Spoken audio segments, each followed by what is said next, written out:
Hello everyone, I am from Aryan Global Public School. Today we are studying the topics in chemistry, which is the chemicals bonds. What is chemicals bonds and how many types are chemicals bonds? Students, mainly this topic is belong to your 4th unit. Chemicals bondings के अंदर ये आपका topic आता है. तो firstly हम सभी को पता होना चाहिए कि केमिकल बॉन्ड क्या होता है. As you know, what is atoms, what is molecules and how they are formed.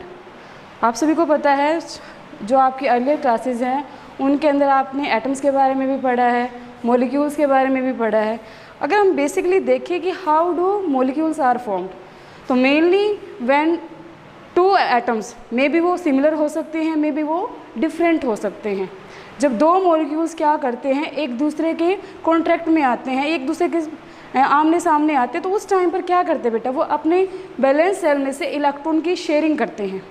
वो अलग अलग मोड हो सकता है उनका, वो किस तरीके से एक दूसरे के साथ शेयरिंग कर रहे हैं या फिर वहाँ पर गेन और लॉस हो रहा है.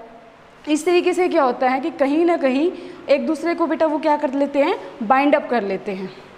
ठीक है, तो वहाँ पर जो बाइंड अप होता है, जिसकी वजह से कोई दो एटम एक दूसरे के साथ कंबाइन करते हैं, तो उस कम्बिनेशन को एक स्पेसिफिक नेम दिया जाता है. उसी नेम को हम क्या बोलते हैं, केमिकल बॉन्ड बोलते हैं. ठीक है, तो first of all what is the chemical bond. तो इसकी जो डेफिनेशन है बेटा वो प्रॉपरली ये है. What is a chemical bond? The attractive force hold various constituent. Constituent यहाँ पे क्या है, लाइक मे बी आपको कोई आयन हो सकता है, आयन आयन के साथ भी कंबाइन कर सकता है. ओके, उसके बाद क्या, कोई मॉलिक्यूल्स भी हो सकता है, और कंस्टिट्यूएंट के अंदर मे बी आपका एटम भी हो सकता है. ठीक है, एटसेट्रा का मतलब क्या, कोई और आपका स्पीसीज भी हो सकता है जो क्या कर सकता है बेटा, एक दूसरे के साथ क्या है, बाय द अट्रैक्टिव फोर्स एक दूसरे को होल्ड कर सकता है. Together in different chemical species are called the chemical bond. यानी एक तरह का अट्रैक्टिव फोर्स होता है जिसकी वजह से आपके जितने भी केमिकल्स कंपाउंड्स हैं वो आपके क्या होते हैं बेटा, बने हुए होते हैं. ठीक है, उस अट्रैक्टिव फोर्स को ही हम क्या बोलते हैं, केमिकल्स बॉन्ड बोलते हैं. उसके बाद अगर हम देखें कि मॉलिक्यूल से आपके क्या है, बड़े बड़े कंपाउंड्स बने हुए होते हैं. अगर मैं एग्जाम्पल की बात करूँ, यहाँ पर आप किसी का भी एग्जाम्पल ले लो, जैसे H2O है, वाटर है. वाटर के अंदर क्या होता है आपकी, दो हाइड्रोजन, ठीक है, और साथ में क्या होते हैं आपकी H2O. तो मेनली यहाँ पर क्या है, दो हाइड्रोजन के साथ एक ऑक्सीजन एटम. ठीक है, तो यहाँ पर क्या है, ऐसा क्या होता है इनके बीच में कि एक दूसरे को होल्ड कर लेते हैं. ठीक है, तो वो जो होल्ड होता है वो एक अट्रैक्टिव फोर्स की वजह से होता है, और उसी अट्रैक्टिव फोर्स को हम क्या बोलते हैं बेटा, केमिकल्स बॉन्ड बोलते हैं. तो यहाँ पर क्या, जो अट्रैक्टिव फोर्सेस होता है वो क्या बेटा, अलग अलग तरीके से हो सकता है. मेनली यहाँ पर क्या, जिस टाइम पर वो अट्रैक्शंस होंगे, अट्रैक्शन के टाइम पर क्या है, मे बी दो एटम या दो एलिमेंट आपके क्या करते हैं, एक दूसरे के साथ अपने इलेक्ट्रॉन की शेयरिंग करते हैं. मे बी वहाँ पर एक जो आपका क्या है एटम, इलेक्ट्रॉन को क्या करे, लॉस करे, दूसरा एटम क्या करे, उसी इलेक्ट्रॉन को गेन करे. ठीक है, तो इसी बेस पर किस तरीके से वहाँ पर अट्रैक्टिव फोर्स बनता है, अलग अलग मेथड के अकॉर्डिंगली. तो यहाँ पर क्या बेटा, आपके केमिकल्स बॉन्ड भी मेनली 3 टाइप्स के होते हैं. ठीक है, mainly depend upon the contribution of electron in various component. The chemicals bonds are 3 types. तो first of all आपका जो आता है वो क्या होता है बेटा, ionic force. Second one is covalent bond.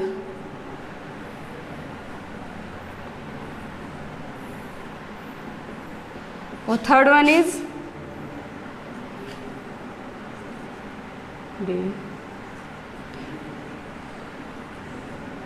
Dative bond. तो मेनली आपके क्या है, ये 3 टाइप होते हैं, ionic bond, covalent bond and dative bond. तो फर्स्ट ऑफ ऑल हम डिस्कस करते हैं आयनिक बॉन्ड के बारे में, how ionic bond are formed.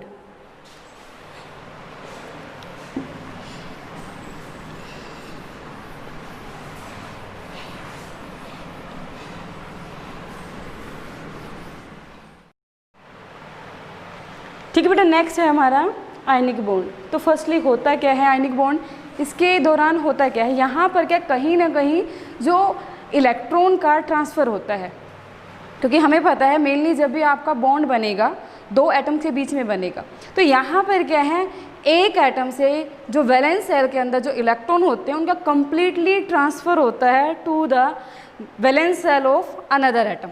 ठीक है, तो आप डेफिनेशन लिखो इसकी। The bond formed by completely, यहाँ पे जो आपका complete है मोस्ट इंपॉर्टेंट है ये, ठीक है। The bond formed by completely transformation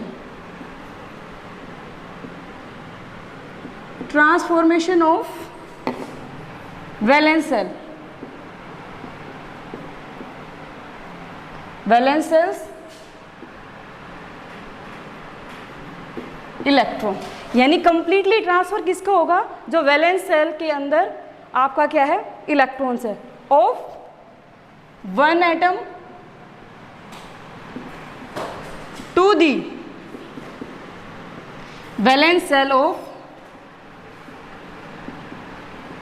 valence shells of another atom. ठीक है, यानी कि अगर हम दो कोई भी एटम अगर सपोज कर लो, एग्जाम्पल तो मैं बाद में बताती हूँ, जैसे ए और बी, ये भी आपका एक एटम है, ठीक है, दैट इज अनदर एटम। तो यहाँ से क्या होगा, एक आपका जो एटम, इसका जो आउटर मोस्ट सेल है, वहाँ से क्या होगा, एक इलेक्ट्रॉन का ट्रांसफ़र यहाँ पर होगा। इसको हम एग्जाम्पल के थ्रू समझते हैं। ठीक है, तो एग्जाम्पल हम लेते हैं यहाँ पर, वहाँ से आपको क्लियरली समझ में आ जाएगा। फॉर एग्जाम्पल NaCl, ठीक है, NaCl यानी कि जो आपका कॉमन सॉल्ट होता है, और इसका नाम अगर आप लिखना चाहो तो क्या होता है बेटा, सोडियम क्लोराइड। ठीक है, फर्स्ट ऑफ ऑल आप सभी को पता है सोडियम का जो एटॉमिक नंबर होता है वो क्या होता है बेटा, 11 होता है। ठीक है, इलेक्ट्रॉन कॉन्फ़िगरेशन लिखोगे तो क्या हो जाएगा, 1s2 2s2 2p6 और 3s1। ठीक है, तो टोटल कितने होंगे बेटा यहाँ पर, 11। आउटर मोस्ट में कितने इलेक्ट्रॉन हैं, यानी ये आपकी one shell, that is another, that is last one. तो यहाँ पर क्या है, आप सभी को पता होगा वैलेंस सेल क्या होती हैं, कि जो सबसे आउटर मोस्ट सेल, जहाँ पर आपका क्या है, बाहर वाला इलेक्ट्रॉन प्रेजेंट होता है, तो सबसे बाहर वाली सेल को ही हम क्या बोलते हैं बेटा, वैलेंस सेल बोलते हैं। ठीक है, तो सोडियम की जो वैलेंस सेल है, इसकी आउटर मोस्ट सेल के अंदर एक इलेक्ट्रॉन है। एग्जाम्पल ले लो फिर क्लोरीन का, देखो बेटा, क्लोरीन का आप सभी को पता है एटॉमिक नंबर कितना होता है, 17 होता है। इलेक्ट्रॉन कॉन्फ़िगरेशन लिखो इसका, 1s2 2s2 2p6 sorry 3s2 और 3p5। ठीक है, this is one, this is second, this is the last, this is the आपकी क्या है बेटा, ये आउटर सेल है, और आउटर सेल को हम क्या बोलते हैं, वैलेंस सेल बोलते हैं।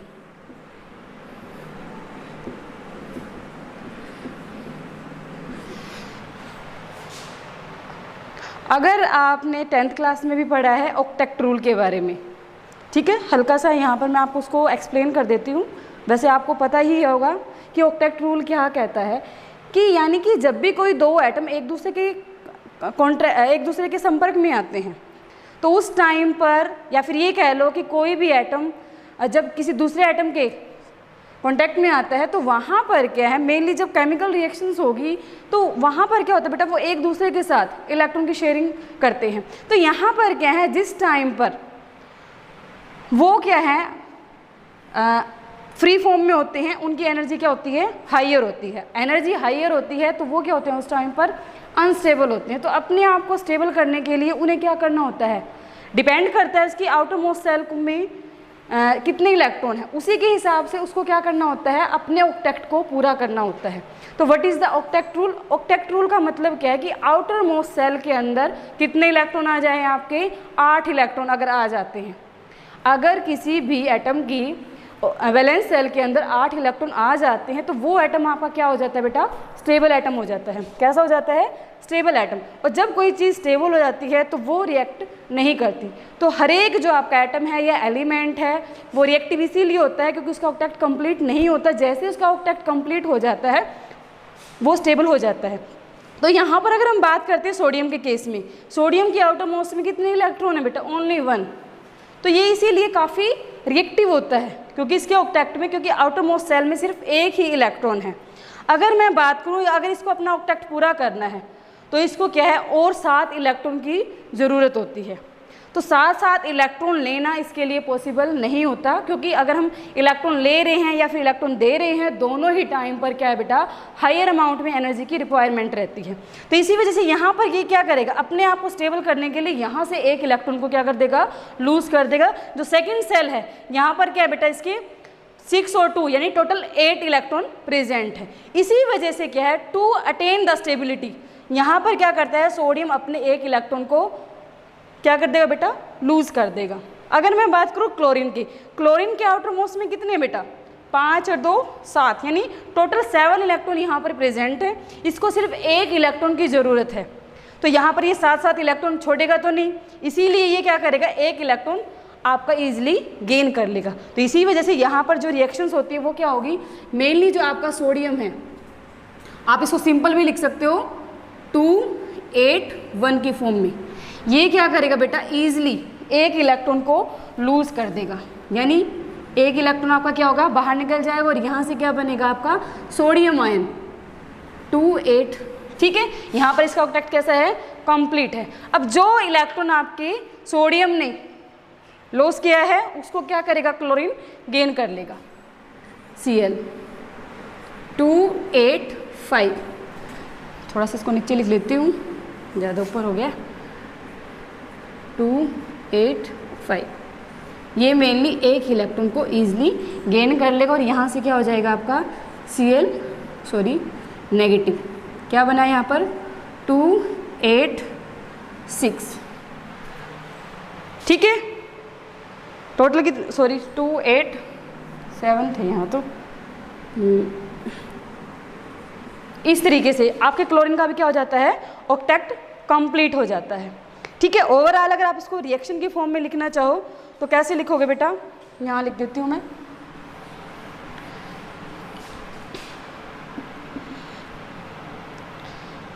यानी सोडियम ने क्या किया है, एक इलेक्ट्रॉन अपना दिया है, किसको दिया है, आउटर मोस्ट में 1 ही है। क्लोरीन के आउटर मोस्ट में कितने बेटा आपके 7। ये जो आउटर मोस्ट इलेक्ट्रॉन है ये यहाँ पर आपके क्लोरीन के पास चला जाता है। इसी वजह से क्या बनता है, Na पॉजिटिव और Cl नेगेटिव।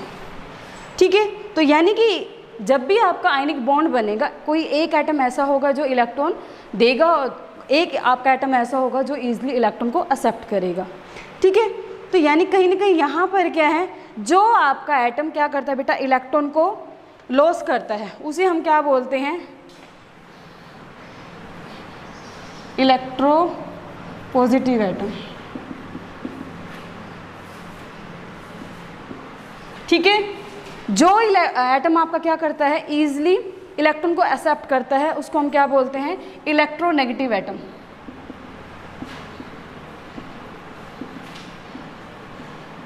उसके साथ साथ यहाँ पर मेन जो इम्पोर्टेंट बात है कि जिस टाइम पर ये गेन और लॉस होगा, तो यहाँ पर क्या है, जितने इलेक्ट्रॉन का लॉस होगा उतने ही इलेक्ट्रॉन का गेन होगा। ये नहीं है कि यहाँ से 4 इलेक्ट्रॉन निकल रहे हैं तो यहाँ से सिर्फ 3 को ही एक्सेप्ट किया जाएगा, ऐसा नहीं होगा। आयनिक बॉन्ड जब भी बनता है तो यहाँ पर क्या कंप्लीटली ट्रांसफ़र है, क्या है बेटा, कंप्लीटली ट्रांसफ़र है। यानी जितने भी आपके इलेक्ट्रॉन बाहर निकले हैं वो सारे के सारे इलेक्ट्रॉन क्या कर लेता है, जो सेकंड वाला एटम है वो सारे के सारे वो एक्सेप्ट कर लेगा। ठीक है, इसी को हम क्या बोलते हैं। और मेनली यहाँ पर क्या है, जिस टाइम पर ये आपका जैसे NaCl आयनिक कंपाउंड बन गया है, यहाँ पर क्या कितने इलेक्ट्रॉन आपके लॉस किए जा रहे हैं, कितने इलेक्ट्रॉन आपके लिए जा रहे हैं, उसी से हमें उस पर्टिकुलर एटम की इलेक्ट्रोवैलेंसी के बारे में पता चलता है। यानी कि जिस टाइम पर क्या है, यहाँ पर जैसे क्या कर रहा है, सोडियम एक इलेक्ट्रॉन को लॉस कर रहा है, तो यहाँ पर 1 इलेक्ट्रॉन इसने जो लॉस किया है वो क्या है, इसकी इलेक्ट्रोवैलेंसी। ठीक है, क्लोरीन ने क्या किया है, एक एटम को एक्सेप्ट किया है, तो ये क्या है, इसकी इलेक्ट्रोवैलेंसी। ठीक है, सेकेंड एग्जाम्पल अगर आप यहाँ पे लेना चाहते हो तो आप किसका ले सकते हो, magnesium chloride.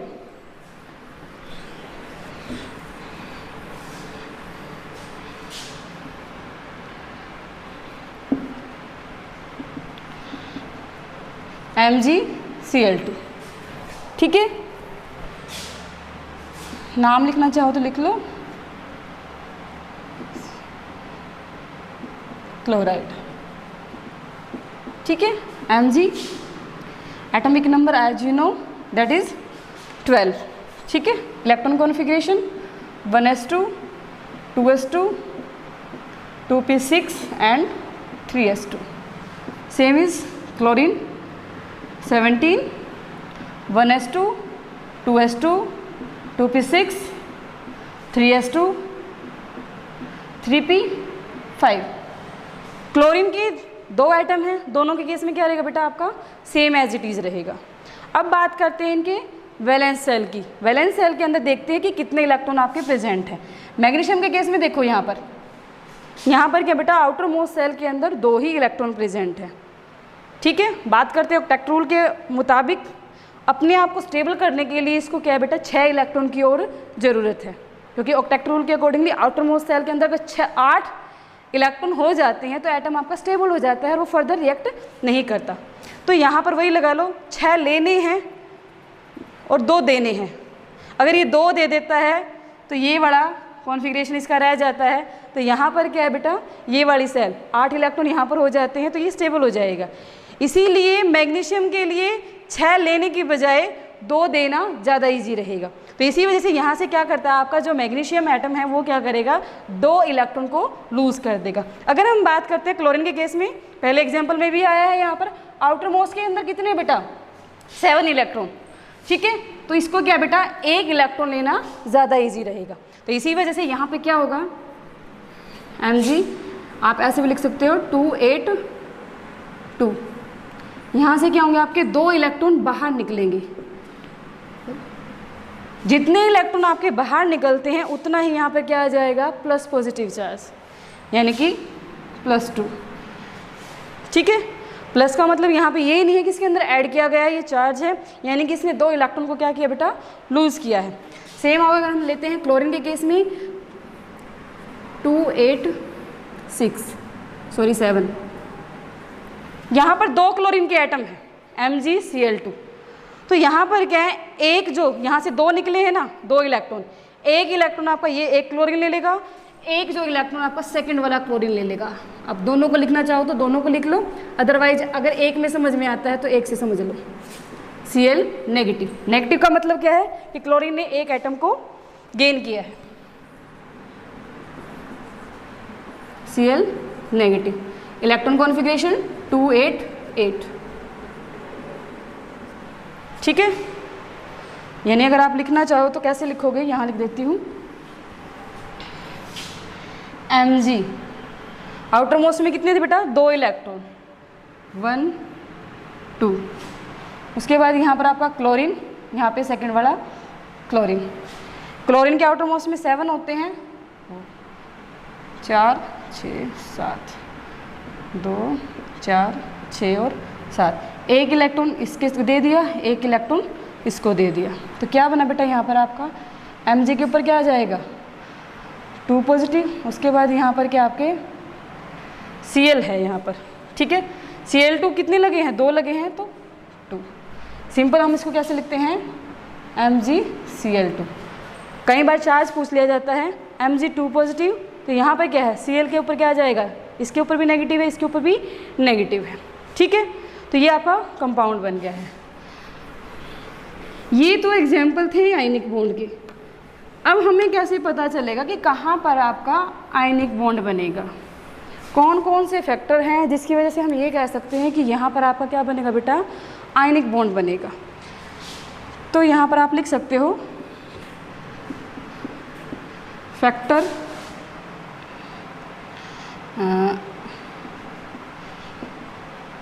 which affects the formation of ionic bond।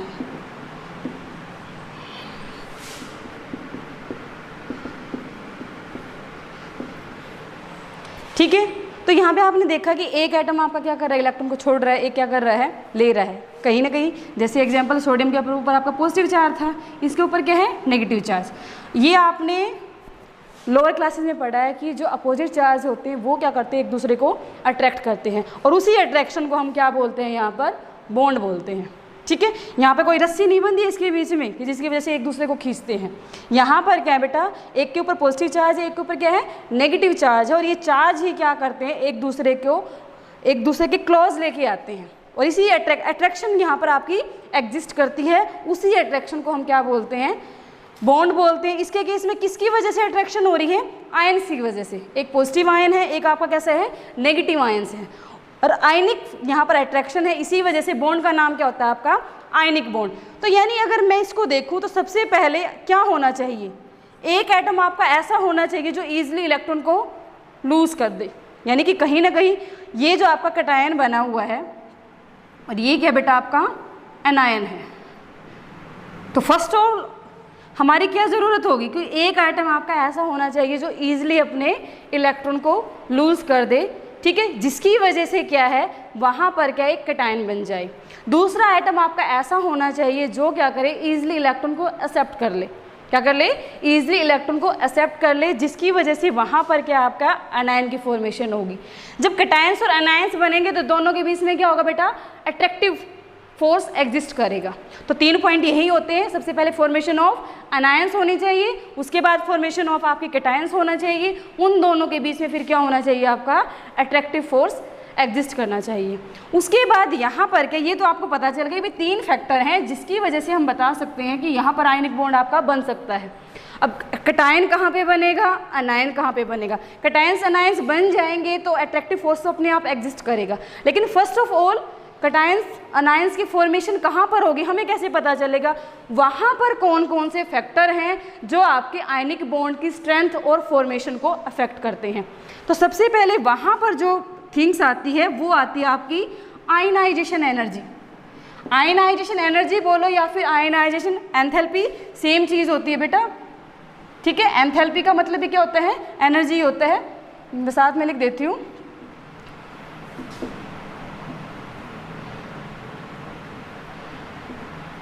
ठीक है, सिंपली अगर आप इसको लिखते हो आई से रिप्रेजेंट करते हैं हम इसको।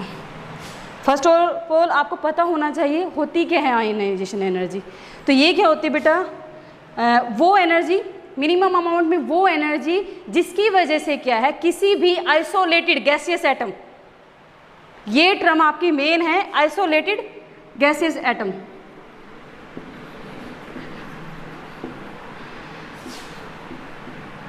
क्योंकि जब भी आपका एटम सॉलिड फॉर्म में होता है तो वहाँ से इलेक्ट्रॉन निकालना इजी नहीं है, वो काफ़ी डिफ़िकल्ट टास्क होता है। तो इसी वजह से जब भी हम इलेक्ट्रॉन को बाहर निकालते हैं तो फर्स्ट ऑफ ऑल हमें अपने एटम को गैसेस फॉर्म में लेके जाना होता है। आइसोलेट का मतलब क्या है, वो किसी दूसरे एटम के साथ कंबाइन नहीं है, वो फ्री फॉर्म के अंदर एग्जिस्ट करता है।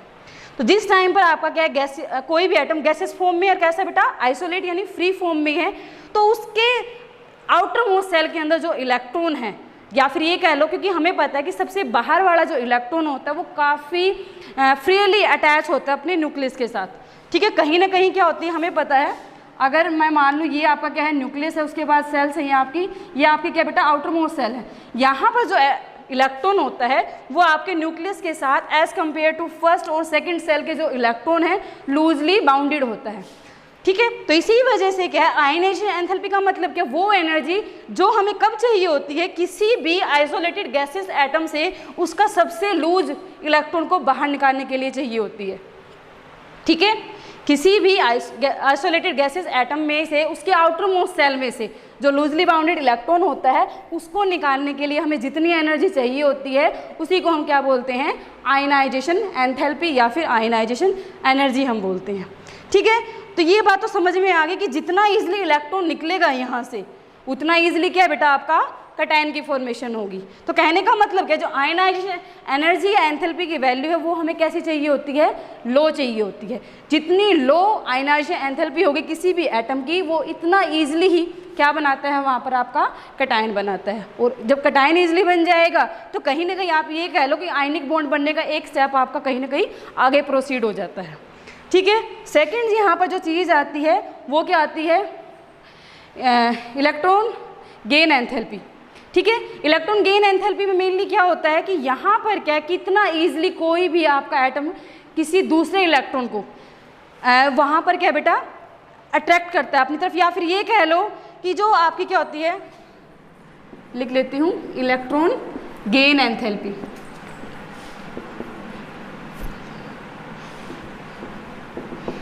एक तरह का क्या है ये, उस एटम की जो एनर्जी होती है उस एनर्जी के अंदर चेंज आ जाता है, जिस एनर्जी के चेंज की वजह से आपका कोई भी एटम क्या करता है, किसी लूज इलेक्ट्रॉन को ईजिली एक्सेप्ट कर लेता है। ठीक है, तो किसी भी एटम की जितनी ज़्यादा इलेक्ट्रॉन गेन एंथैल्पी ज़्यादा होती है वो उतना ईजिली क्या कर लेता है बेटा, किसी भी लूज इलेक्ट्रॉन को ईजिली एक्सेप्ट कर लेता है। उसके साथ साथ एक पॉइंट यहाँ पे रहता है आपका आयनाइजेशन एनर्जी के अंदर, क्योंकि ये जो प्रोसेस है इसके केस में क्या है, कहीं ना कहीं जिस टाइम पर आपका इलेक्ट्रॉन बाहर इजेक्ट होता है उस टाइम पर वहाँ पर एनर्जी भी आपकी क्या होती है, बाहर निकलती है। इसी वजह से ये जो स्टेप होता है वो आपका कैसा होता है, एंडोथर्मिक होता है। आप सभी को पता है एंडोथर्मिक का मतलब क्या, कहीं ना कहीं जो हीट है वो अंदर एब्जॉर्ब हो रही है। ठीक है, उसके बाद अगर मैं बात करूँ इलेक्ट्रॉन गेन एंथैल्पी की, ठीक है, यहाँ पर ये step depend upon the various type of atom. Step आपका एक्सोथर्मिक भी हो सकता है और एंडोथर्मिक भी हो सकता है। ठीक है, यानी आयनाइजेशन एंथैल्पी आपकी लो होनी चाहिए, इसकी वैल्यू कैसी होनी चाहिए, आपकी हाई होनी चाहिए। उसके बाद जो इसी के अंदर थर्ड पॉइंट आता है वो होती है आपकी लैटिस एंथैल्पी।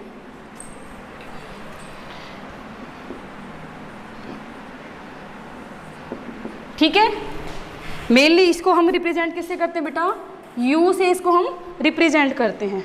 होती क्या है लैटिस एंथैल्पी, अब यहाँ पर क्या है, कटायंस बन गए, अनायंस बन गए। जब भी क्या है दो अलग अलग आयंस, एक कटायंस और अनायंस एक दूसरे के पास आते हैं, उसके बाद जब वो क्या करते हैं, अलग अलग होते हैं तो दोनों की जो क्रिस्टल लैटिस होती है वो सेपरेट होती है, लेकिन जैसे ही वो पास आते हैं एक ही क्रिस्टल लैटिस बनाने की कोशिश करते हैं। तो उस टाइम पर जब उनकी एक क्रिस्टल लैटिस बनती है तो वहाँ पर कुछ अमाउंट में आपकी एनर्जी क्या बेटा बाहर निकलती है, उसी को हम क्या बोलते हैं, lattice enthalpy. During the formation of crystal lattice when two ions come together each other, जब वो एक दूसरे के कॉन्टैक्ट में आते हैं और वहाँ पर क्या नई लैटिस स्ट्रक्चर वहाँ पे बनाने की कोशिश करते हैं, तो वहाँ पर कुछ अमाउंट में आपकी एनर्जी बाहर निकलती है।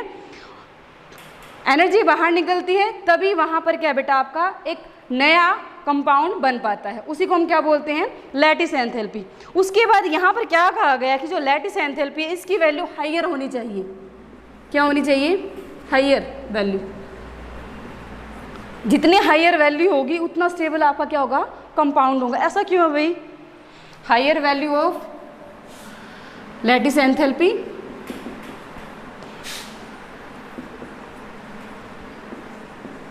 More stable is compound.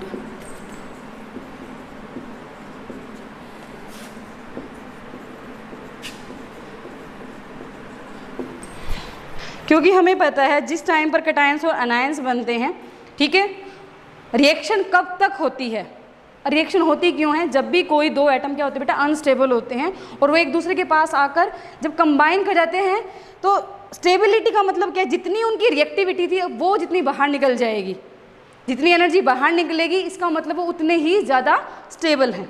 ठीक है, तो लैटिस एंथैल्पी की वैल्यू जितनी हाइयर होगी उतना ही स्टेबल आपका कंपाउंड होगा। ओवरऑल व्यू आप क्या कह सकते हो कि जो आयनाइजेशन एनर्जी है उसकी वैल्यू कैसी होनी चाहिए, लो होनी चाहिए। लो वैल्यू होगी कोई भी एटम इजीली अपना इलेक्ट्रॉन छोड़ देगा। उसके बाद सेकंड क्या है आपकी इलेक्ट्रॉन गेन एंथैल्पी, इसकी वैल्यू कैसी होनी चाहिए, हाइयर होनी चाहिए, क्योंकि ये क्या करेगा, जैसे इलेक्ट्रॉन बाहर निकला किसी एक पर्टिकुलर एटम से, ये क्या करेगा उसको ईजिली ही एक्सेप्ट कर लेगा। उसके बाद कैटायंस अनायंस बनेंगे, बनने के बाद जैसे वो एक दूसरे के कॉन्टैक्ट में आएंगे वो क्या करेंगे बेटा ईजिली एक दूसरे को मतलब एक ही कैटायंस और अनायंस जैसे ही पास आएंगे उनकी क्रिस्टल लैटिस एक हो जाएगी, तो वहाँ पर आपकी जितनी ज़्यादा हायर एनर्जी निकलेगी उतना स्टेबल आपका क्या होगा बेटा, कंपाउंड होगा। तो तीन मेन फैक्टर हैं जिसके बेस पे हम कह सकते हैं कि आयनिक बॉन्ड आपका कैसा और किस तरीके से बनेगा।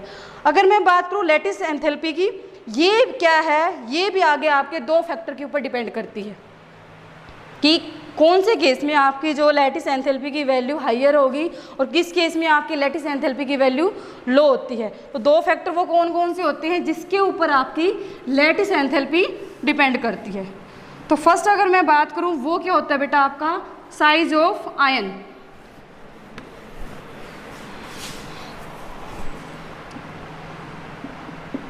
Factors on which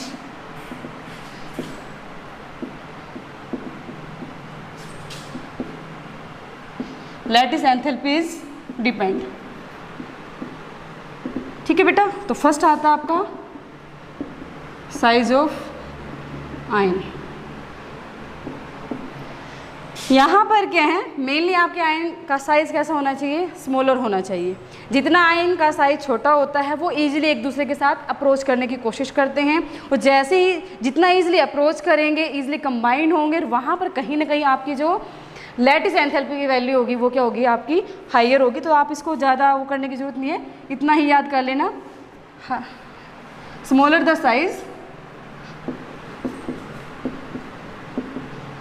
size of ion, higher value of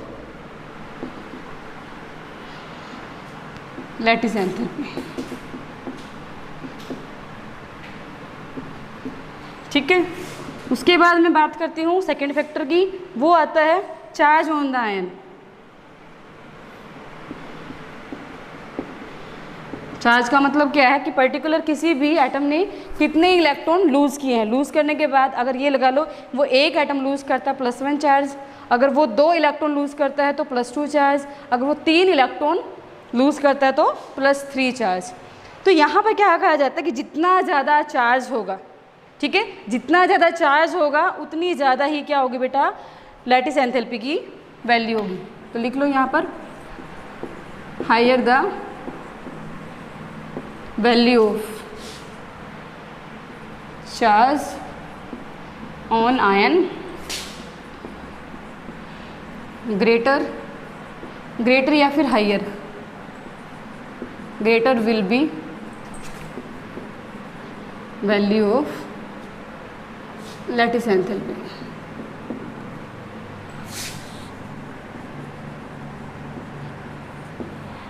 ठीक है, तो ये मेन फैक्टर है, इनको आपने ध्यान रखना है।